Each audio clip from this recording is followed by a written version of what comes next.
Okay, visualize with me for a bit.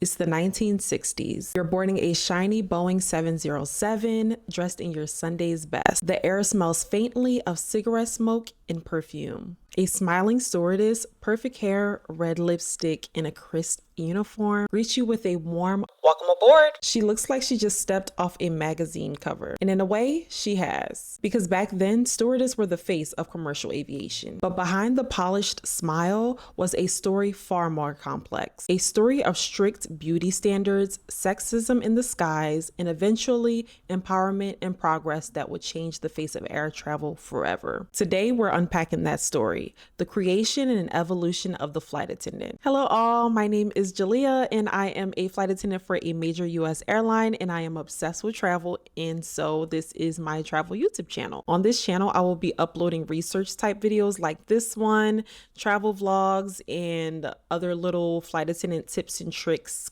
and content like that, and any other travel tales that you guys would like to see. So if that's something that you're interested, go ahead and click that subscribe button, leave a comment down below, and I'll see you guys a couple times a month. Let's get into the video. I do hope you guys enjoyed this little flight attendant-esque get up. I did get dressed up for you guys today to kind of set the scene, get into character, you know.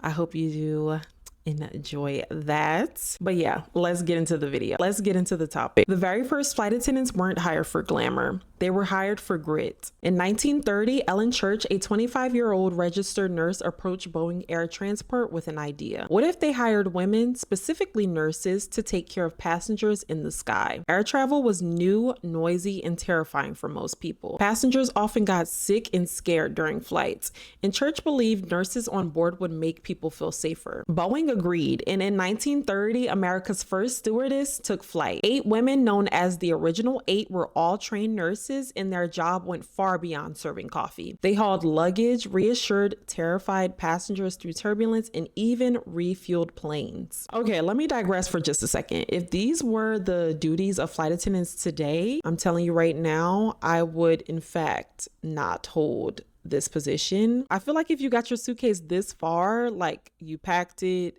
you zipped it up, you got it down the stairs to the front door, you got it to the car, you got it loaded off the car, you got it to the airport through security, like you should be able to lift it into the overhead bin by yourself. And refueling planes, I have no idea where the thing to put the gas into the plane is even located on the plane.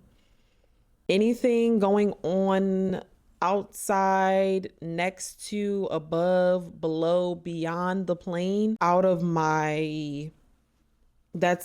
out of my concern. I literally just make sure I'm on the plane on time. That's it. I barely know where we're even going. I just make sure I'm there on time. That's literally it. My job does in fact not go beyond serving coffee. Just kidding.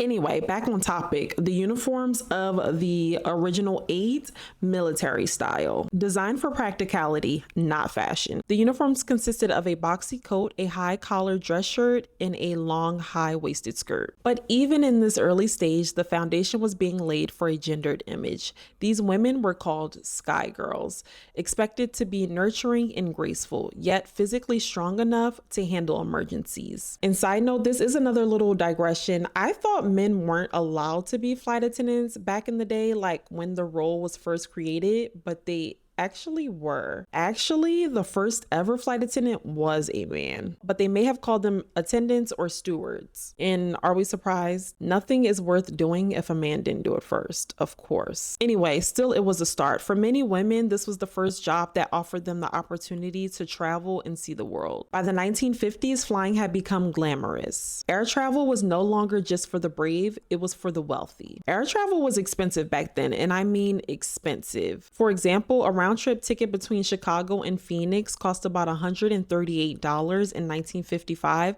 which is the equivalent to over $1,100 today. So yeah, the girls trip would have to be local or done through a road trip. Airlines wanted to sell an experience, and I mean, with the amount of money that people were spending, It's kind of valid. Gone were the nurse uniforms. Now, stewardess wore tailored skirts, gloves, and hats. They were required to look like movie stars, poised, slim, and beautiful. Airlines ran ads calling them the most alluring women in the sky. At this time, uniforms were so stylish they seemed to belong on the runway as opposed to a plane aisle, as actual fashion designers were designing stewardess uniforms. But behind the glam, there were rules, and lots of them. I talked about this a little bit in my last video, so if you've seen that, then you already know. Flight attendants or stewardess couldn't gain weight, they couldn't be married, and most airlines had age limits, often being 32 years old. If you got married, pregnant, or even looked tired, you could be fired. Airlines openly marketed this image of the young single girl in the sky, using her charm to sell tickets to mostly businessmen. And obviously the title already tells you that they are clearly men, and you already know that with men being the target audience, sex is always going to sell. There were even training manuals that instructed women on how to apply makeup, walk gracefully down the aisle, and keep their emotional balance when dealing with passengers. And if you could tell me what emotional balance means, I'll give you a cookie. Because what? During my research, I found two particularly fresh Southwest Airlines ads, and I'll put them on the screen so you guys can see them for yourself. One's headline said, "Mix business with pleasure," because at the time, mostly businessmen were flying, and that's who the airlines were trying to market. So it wasn't a bunch of families like we see today. So I feel like the headline is like, you're traveling for business, so why don't you mix it with a little pleasure that we're going to give you on this airline with our flight attendants. The other ad said, "Love with no strings attached." Now, this one is very kind of scandalous to me because it's like, we're just a bunch of fast sky girls and we'll give you some love on this quick flight, send you on your way. You'll never see us again. No strings attached. Like, let's do it. I kind of had some gripes with that one. I'm not gonna lie. That one's kind of out there. I honestly would feel like a lady of the night if I were a flight attendant back then, like being advertised like that. But I don't know, maybe it was normal back then, and for most women it was just the way things were. This was the golden age of flight, but for many women it was also the age of exploitation. Their worth was tied to their appearance, and I feel like this is very true for society today. Unfortunately, airlines weren't just selling destinations, they were selling fantasy. Something else monumental happened in the 50s. The first African-American flight attendant was hired. This was in 1957 when she was hired, and after finishing training, she worked her first flight in February of 1958. This trailblazer of a woman was Ruth Carroll Taylor, a registered nurse from Boston, Massachusetts. Her family later moved to upstate New York, and this is where she filed a complaint with the New York State Commission Against Discrimination after her application to become a flight attendant for Trans World Airlines was rejected on the basis of race despite being qualified. Obviously, as I stated a minute ago, she was later selected from a pool of 800 Black applicants by the regional carrier Mohawk Airlines. So screw you, Trans World Airlines. Even with this though, Ruth was let go 6 months after her initial hiring because she violated the marriage ban. How dare she be married? No, seriously, how dare she lock herself down to a dumb boy? After Ruth, it didn't become super easy for Black women to become flight attendants. This was just the start.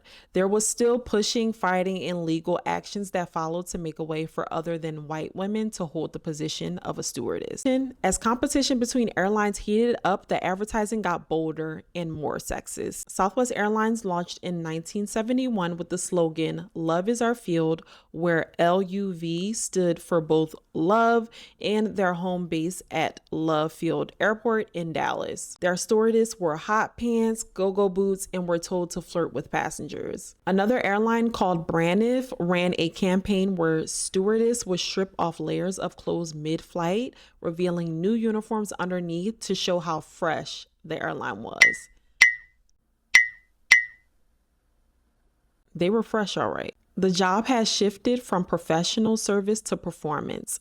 Stewardess became part of the marketing spectacle. Yet, something else was happening in the background. The women's liberation movement was gaining strength, and flight attendants began to fight back. They started forming unions, protesting sexist hiring and firing practices, and filing lawsuits for discrimination. Women like Patricia Ireland and even men like Tommy Hutto challenged airlines' right to dictate weight, age, and marital status. Okay, men fighting for women's rights, that's unique. The courts began siding with them. By the 1970s, airlines could no longer legally fire flight attendants for getting married or turning 30. That sounds crazy, but those were the times, I guess. The term stewardess began to fade, replaced by a more neutral title, flight attendant. By the 1980s, air travel had changed. The glamour had faded, but professionalism had grown. Flight attendants had become known for their training and expertise. They were no longer there to just look pretty. They were there to save lives. And with me,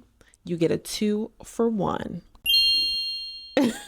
Every flight attendant goes through weeks of rigorous safety and emergency training, how to evacuate a plane in 90 seconds, handle fires, medical emergencies, and even terrorism.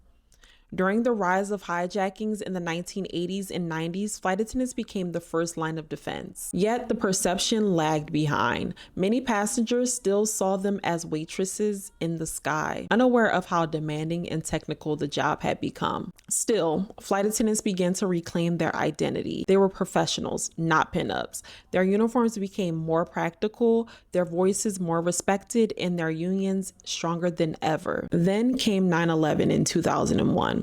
A moment that redefined what it meant to be a flight attendant and pushed further the transformation of the way the public saw flight attendants. The bravery of crews that day reminded the world that they were not just there for the comfort, but for protection. Since then, safety and security have taken center stage. The training became even more intense, focusing on threat recognition, de-escalation, and passenger safety. But of course, new challenges emerged. Long hours, emotional labor, and dealing with unruly passengers, especially what happened in 2019. If you know what I mean, YouTube doesn't really like that word, so I think we all know what happened then. Social media has captured everything from passenger meltdowns to heroic attendants diffusing chaos. The job is still tough, but it's now respected more than ever before. Flight attendants today come from all walks of life. They're men and women of every background, culture, and age. They travel the world, work long hours, and handle immense responsibility. The glamour of the 1960s may be gone, but the pride remains. And if you talk to a flight attendant today, they'll tell you it's not about the uniform or the beverage service. It's about the people. The crews become your second family, and this is so true because early on in your career, it's unavoidable that you'll be spending some important holidays, some important dates on layovers with your crew, and you kind of have to make the best out of it. And because of this, you guys definitely become closer and become friends because you'll see each other later on, maybe like years later on the jet bridge, and you'll remember that layover. You'll remember what you guys experienced together. And when you think about it, you guys really only have each other on those layovers, and specifically on the plane. It's like you guys versus the passengers who woke up and came to the airport and all of a sudden it was their first day on earth all over again. I'm just kidding. In the club, we all fam. From Ellen Church, the first sky nurse, to the fierce flight attendants who fought for equal rights, the history of the flight attendant is a story of transformation. It's about how women and men, but they're not important right now, once hired for their looks became leaders in safety and equality. It's about how the skies went from being a stage for fantasy to a space of professionalism and empowerment. Next time you fly, take a moment to look at the crew and think about what they represent. Nearly a century of evolution, not peanut slinging Coke pours. And on that note, actually, when crap really hits the fan, guess who everybody's going to be looking for? That peanut slinging Coke pourer. And guess where I'm going to be? Out my closest exit, sliding down the slide, feet away from the plane, yelling, "Come this way." Come this way. Us flight attendants are not just serving drinks, which I know probably most of you watching this video know that already. We're carrying the legacy of generations that refuse to stay grounded. Okay, guys, that is all that I have for you today. Make sure to subscribe and leave a like on your way out. If you have any suggestions on videos that you would like to see on this channel, definitely go ahead and leave that suggestion in the comment section down below. And I will see you all in the next one.